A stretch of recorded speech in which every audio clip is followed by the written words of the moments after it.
నాకు కూడా మీ సెలబ్రిటీస్ యొక్క వాళ్ళ వ్యక్తిత్వాలు, వాళ్ళ పర్సనాలిటీస్ అనేవి చాలా వరకు మీ షోలోనే తెలిసినాయి. వాళ్ళు ఎలా ఉంటారు మాకు వాళ్ళ క్యారెక్టర్గానే తెలుసు.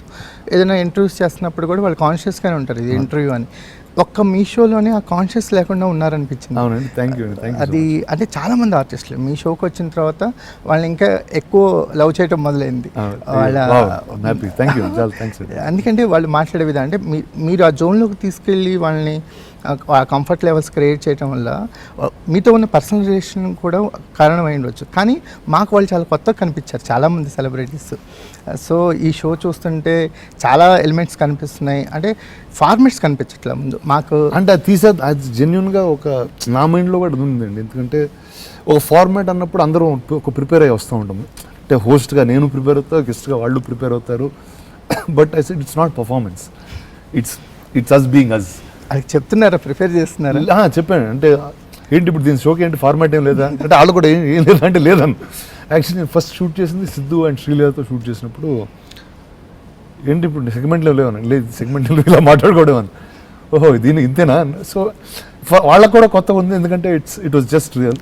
సో అంటే ఇప్పుడు ఎవరు కింద కూర్చున్నారా, ఇప్పుడు టేబుల్ మీద కూర్చున్నావా, అసలు ఇప్పుడు ఒక ఇంట్లో ఉంటే ఎలా బిహేవ్ చేస్తాం అలా బిహేవ్ చేసుకుంటూ వెళ్ళాము. ఒక ఫ్రెండ్స్ ఇంట్లోకి వెళ్తే ఎలా ఉంటాం అని ఎగ్జాక్ట్లీ అలా మీ షోకి వస్తే అంత కంఫర్ట్ జోన్ క్రియేట్ చేశారు.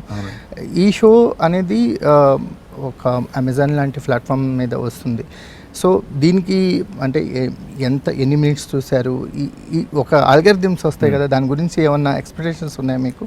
అంటే ఇప్పుడు ఫస్ట్ టైం అంటే అమెజాన్ కూడా ఫస్ట్ టైం ఒక నాన్ ఫిక్షన్ షో చేస్తున్నారు. బట్ ఇది వచ్చిన తర్వాత నాకు తెలిసి అన్బిలీవబుల్ డేటా ఉంటుందండి. అంటే ప్లాట్ఫామ్స్తో బ్యూటీ అంటే అదే, మీరు ఎప్పుడు ఆన్ చేశారో, ఎప్పుడు ఆపారో, ఎంతసేపు ఎవరు చూసారో అన్నది చాలా చాలా క్లియర్గా మ్యాటర్ ఉంటుంది. So I think that will help me a lot make the further episodes. Rana Naidu part 2 ఎంతవరకు వచ్చి? అది ఈ ప్లాట్ఫామ్ మీద మాట్లాడకూడదు, షూటింగ్ అయిపోయిందండి. నెక్స్ట్ ఇయర్ వస్తుంది. Wish all the best. అంటే మీరు ఇలాగే సినిమానే కాదు, సినిమాకి సంబంధించిన చాలా విషయాలతో మమ్మల్ని ఎంటర్టైన్ చేయాలని కోరుకుంటున్నాను. Thank you very much. All the best sir. Thank you.